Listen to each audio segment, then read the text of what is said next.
مرحبا وأهلا بكم في برنامج داخل واشنطن. أنا مضيفكم روبرت ساتلوف. نعيش لحظات غريبة في السياسة الأميركية. انتهت عملية الانتخابات الأولية في وقت مبكر. لحظات غريبة في الانتخابات الأميركية بسبب وجود رئيسين، الحالي السابق، وهما يتنافسان على ترشيح حزبه له. ولن يقع الحدث الكبير التالي في الروزنامة الانتخابية إلا بحلول السيف، وذلك عندما يعقد كل من الحزبين رئيسيين مؤتمره الوطني. سيجتمع الديمقراطيون في شيكاغو، ومن المحتمل أن يشكل ذلك حدثا كبيرا، ومن المحتمل أيضا أن يكون آلاف المحتجين من أصول عربية بمحاولة تعطيل أعمال المؤتمر، بينما سيجتمع الجمهوريون في مدينة أصغر وأكثر هدوءا، ميلواukee في ولاية ويسكونسن.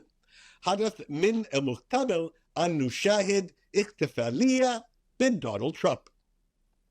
وفي هذه الأثناء ستجلس السياسة في غرفة الانتظار لمراقبة كيف سيخوض دونالد ترامب معاركه القضائية، وهل سيواجه جو بايدن أحداثا تذكر الناخبين بأمره، وهل سيتمكن روبرت كينيدي المرشح الرئاسي المستقل من كسب التأييد لحملته، أو أنه سيختفي تماما من المشهد.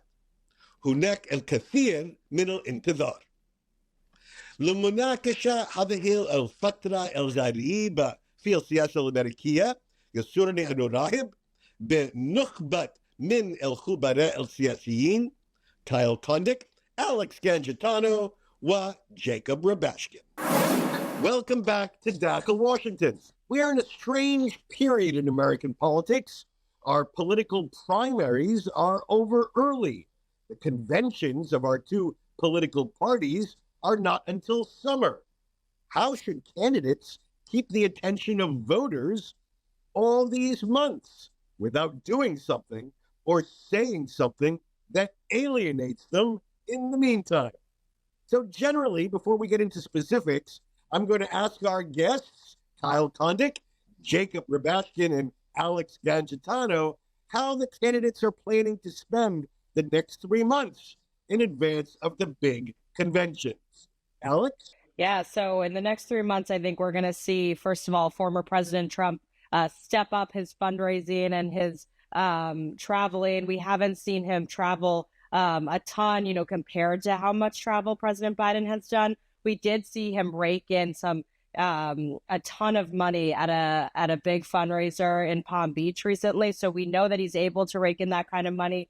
He now knows that too. So I think we're going to see him, bring out some big donors to get up his numbers. Meanwhile, I think on President Biden, we're going to continue to see him working with his big donors. But also, he's been so focused on battleground states and traveling. He went to every battleground state in March. Now he's added North Carolina and Florida as states that he wants to flip this cycle. So I think we're going to see him traveling there, and then to all the several battleground states that he needs to hold on to in order to win. So I think we'll see a good amount of travel for him, and then he'll continue to meet with donors and make sure that he has continues with that fundraising lead that he's had on Trump for a while now. All right. Kyle, anything special we should see on the horizon the next 3 months? Yeah, I'm just curious to see what sort of issues pop up. The most recently, there's been a lot of discussion about abortion rights, which is a topic that Democrats really want to talk about because their position is really closer to where the median voter is, particularly after the Dobbs decision that eliminated what had been robust federal protections for abortion rights. Former President Trump basically, is trying to kind of muddy his position. He has talked about, basically throwing the issue back to the states. And, part of what the Democrats need to do is basically just have kind of a remedial sort of message on this and basically remind people that, Trump's appointees to the Supreme Court are the reason that Roe v. Wade went away. I don't necessarily know if that is, it's an opinion that is obvious to, or a fact that's obvious to people who follow this stuff on a day-to-day basis, but I don't necessarily know if the public is as keyed in on that. So that's, it's just going to be interesting to see like what issues come up. Again, most recently it's been abortion rights, which I think is good for Biden and bad for Trump. All right, Jacob, let's dig into this a little bit more. Donald Trump put 3 justices on the Supreme Court during his term in the Oval Office, the largest number in any single term in recent history. And the result was Dobbs striking down of the federal legalization of abortion. If that was such a victory, why are Republicans on the defensive on this issue? Republicans are on the defensive because the consequence of that victory is ultimately pretty unpopular with the American people, and that consequence being that in a lot of the country now, abortion is effectively illegal at varying degrees, depending on the specific state laws. But the reality is, without the protections put in place by Roe versus Wade, abortion access in the country is severely restricted. And while that was a core tenet of the Republican political program for the last 50 years, the numbers show that it is unpopular among the American people. And when Roe versus Wade was around, when it was the status quo, I don't think people held it against Republicans that they supported changing the status quo politically. But now that the circumstances have changed and voters are feeling that effect in their day-to-day lives, all of a sudden a position that Republicans have held for quite some time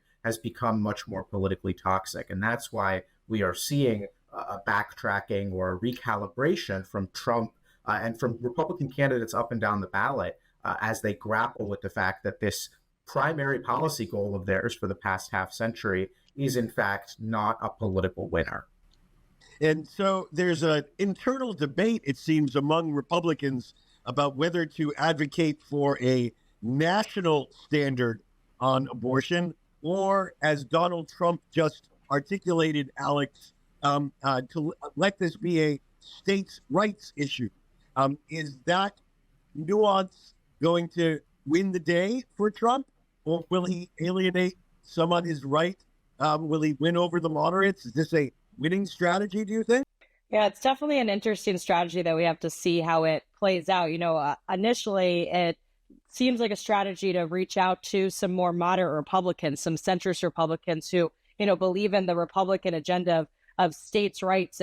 And when Roe v. Wade was overturned, they looked at it as now this goes to the states.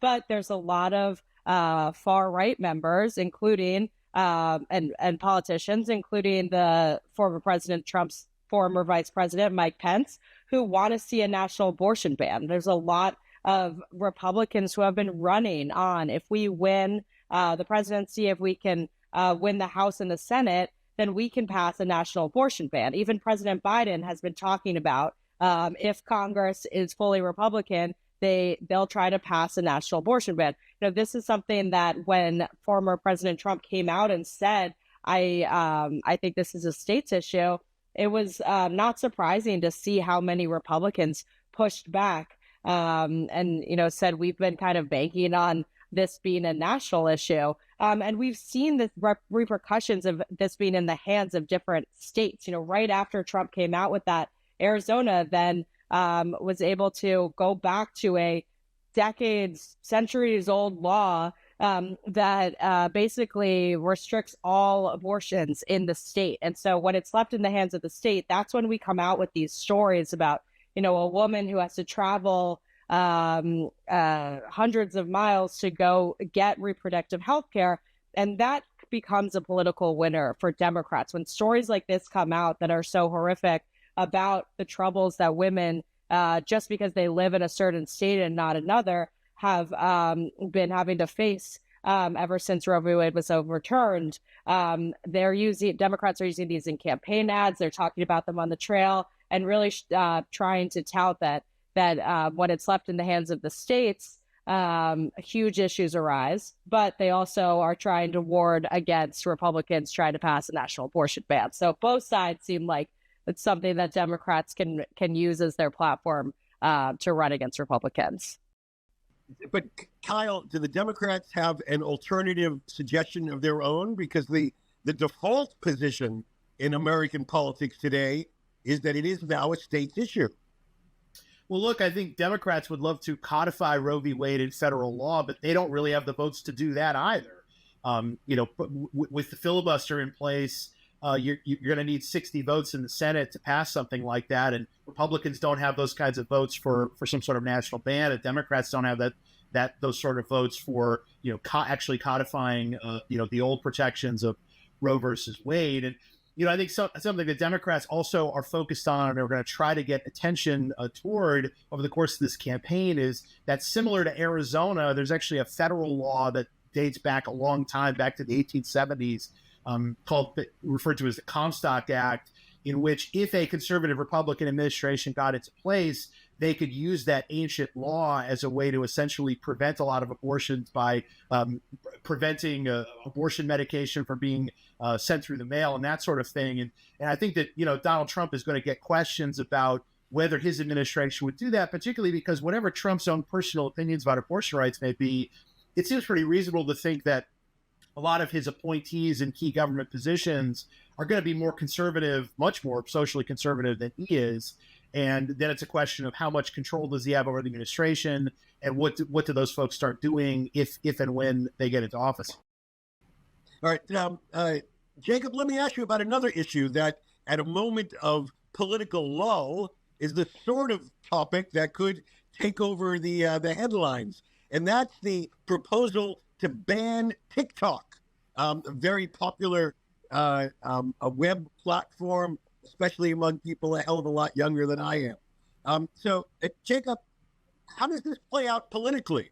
How are the candidates dealing with a national security-based proposal to ban a very popular media platform?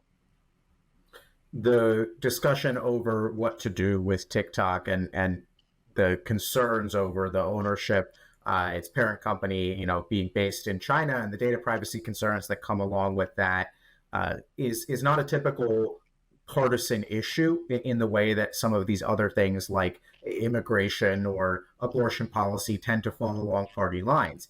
There are members of both parties that are very much adamant that something needs to be done about TikTok, and there are members of both parties that believe that it's not the right place for the government to be to ban a social media app, no matter who owns it, or force its sale.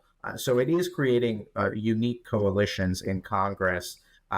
It has not, I would say, risen to the level of a top campaign issue quite yet. And I think that what we saw when the House first passed that bill is that the most vocal and adamant opponents of the TikTok ban perhaps are not even old enough to vote yet. And politicians never care particularly about what people who are under the age of 18 have to say.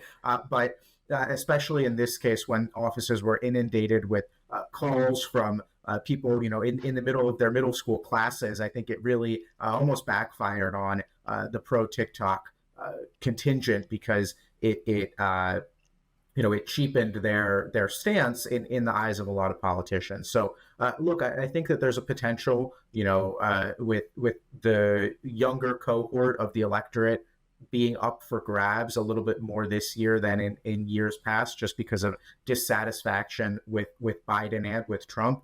But frankly, I think there are a number of issues that weigh more heavily on the minds of those youngest voters, 18 to 24, 18 to 30, things like Gaza, things like student loan debt, climate change, that weigh on them more heavily than a potential TikTok ban. Okay, when we come back after the break, we're going to look at some of those issues with my guests, Kyle, Jacob, and Alex, in just a moment.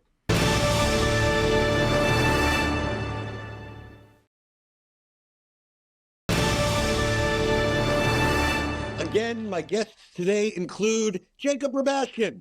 Jacob is a reporter and analyst with Inside Elections, an online platform where he provides analysis of political campaigns from the State House to the White House. Also with us is Alex Gangitano. Alex is White House reporter for The Hill, where she was previously the lobbying reporter. And with us is Kyle Kondik. Kyle is managing editor of Sabato's Crystal Ball at the University of Virginia's Center for Politics. He is on the CBS News Election Decision Desk team. He's the author of The Long Red Thread, A History of the Growth of Republican Power in the House of Representatives, and The Bellwether, an analysis of Ohio's presidential voting history. All right, Jacob, you mentioned in our last segment some of the other issues that could be on the agenda, and I want to ask you about Gaza.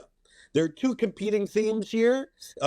Many young voters, along with many Arab American voters, believe Israel may have gone too far in the fight in Gaza, and that Joe Biden is enabling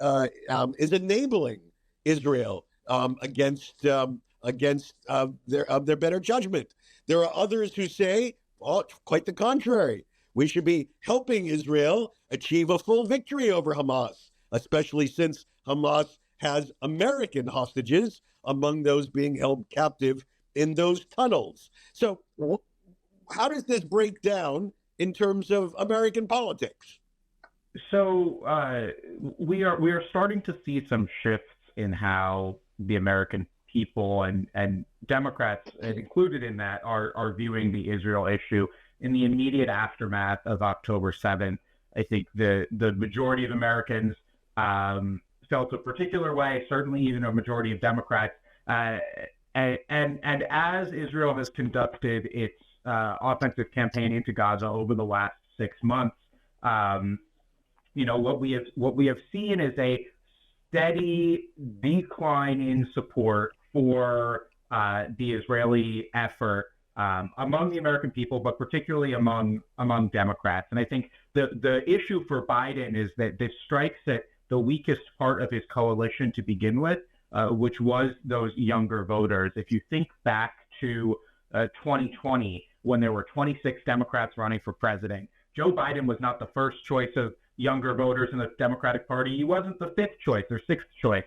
He was very down on the list. And so these are the voters who had to be convinced to come around to him when he was running against Trump for the first time. And they were never his biggest fans. And now they have an issue that they really disagree with him on and have been quite vocal about. And I think, when we're looking at such a close presidential race, that presents a real challenge because Biden needs all of the Democrats he can get. And if we look at where the uncommitted vote in the Democratic primaries has been strongest in areas that have a high Arab American population, but also, in college towns and places where there are a lot of younger voters with college degrees, it shows a weakness in the Biden coalition's armor, and he has been reactive to that. There has been a noticeable shift in the language that the president is using about the conflict in Gaza. He's calling for a ceasefire. He's being more aggressive in his conversations with Israeli Prime Minister Netanyahu, and that is, I'm sure, has a lot to do with the situation on the ground, but it's impossible to disentangle that from the politics here in America that has shown that this is a problem for Biden and the Democratic coalition. And, Kyle, there's an interesting counter example in American politics, and that's the junior senator in Pennsylvania, very much a progressive, named John Fetterman, who is perhaps the most vocal advocate of supporting Israel in the United States Senate. No holds barred, unconditional, and he's gone up in the polls in Pennsylvania over the last few months. How does one explain the Fetterman phenomenon? Well, look, I think it also demonstrates the very wide range of opinions on Israel and Gaza in the Democratic Party, and how I just think this issue splits the Democratic Party in a way that it just doesn't on the Republican side. I mean, yes, there's a variety of opinion on the Republican side, but no one is, voting against Trump because of his position on Israel and Gaza, whereas on the Democratic side, that may very well happen. And as for John Fetterman, the first-term senator from Pennsylvania, I think part of his appeal as a candidate was that he was sort of seen as a straight shooter, kind of a rebel, and also that he sometimes would stake out, positions that were frankly different than many others in his own party or in the political spectrum. And I think he's done that here and sort of doubled and tripled down on his position, even as his position is definitely gotten weaker within the Democratic Party. But, Fetterman is not on the ballot again until 2028. Biden's on the ballot here in 2024. And he's trying to find some sort of middle ground here. And, the risk might be that he upsets the supporters of Israel and he upsets the people who are more supportive of Palestinians in Gaza. And so it's just, Biden, the best thing for Biden would be for this to just go away somehow. And I don't know if that's necessarily plausible over the course of the next several months, although it's also fair to note that foreign policy is typically not a deciding factor in American elections, particularly when there are no, we don't have we're not launching some sort of invasion of Gaza or something like that. We don't have boots on the ground there the way that we did in Iraq and Afghanistan, for instance. So that at least is positive for the president. So, Alex, that's exactly what I want to ask you about. And it's not because you're one of the youngest people on this program, I assure you. But if the pendulum among young people regarding Joe Biden swung so wildly because of the fighting in Gaza, is it likely to swing wildly back again if there is a ceasefire and some other issue occupies the news cycle?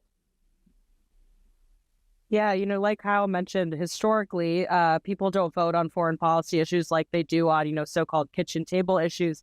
But this generation could be, the kind of pivot from that typical norm that we've seen in presidential politics. And if they feel so strongly about this, that might shift their thinking come November, one way or another. When I talk to some of these groups that have been organizing these protest votes, a lot of them will either say Biden's too far gone, we're all staying home in November. But the majority will say if he forcefully calls for a ceasefire, tells Netanyahu enough is enough, and stop this war, then we'll support him again. Otherwise, we're not going to. And there's a long history of Israel and U.S.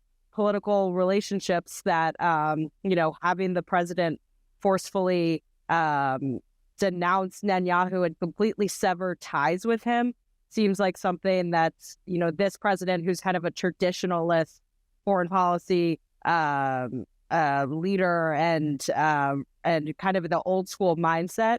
I don't see him, doing something in a sense that will totally appease this young population and Arab and Muslim Americans who are also upset. And Jacob, just to be clear, is the fear that disaffected Biden voters will vote Trump, they'll vote Bobby Kennedy Jr., or they'll just stay home? Look, I think it's hard to say in the short term. And honestly, I think that Biden's best chance is just getting people to be afraid of another Trump term. And that applies to young people just like it applies to anyone else in the Democratic coalition. It's not exactly the most positive messaging, but it's probably the best messaging that Biden has. And frankly, Trump's campaigning against Biden is going to be heavily negative too. This is one where there's going to be a lot of people holding their noses when they go to vote. A lot of negative advertising in the next few months, and it's going to be a battle royal. Thank you so much, Kyle Kondik, Jacob Rabashkin, Alex Gangitano, for joining us this week on Dakhel Washington. إلى هنا نصل إلى نهاية هذه الحلقة من برنامج داخل واشنطن.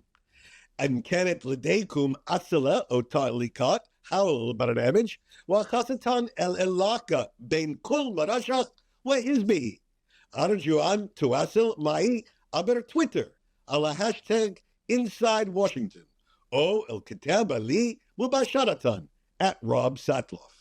أراكم في الأسبوع المقبل وحتى ذلك حين شكرا لكم وإلى اللقاء.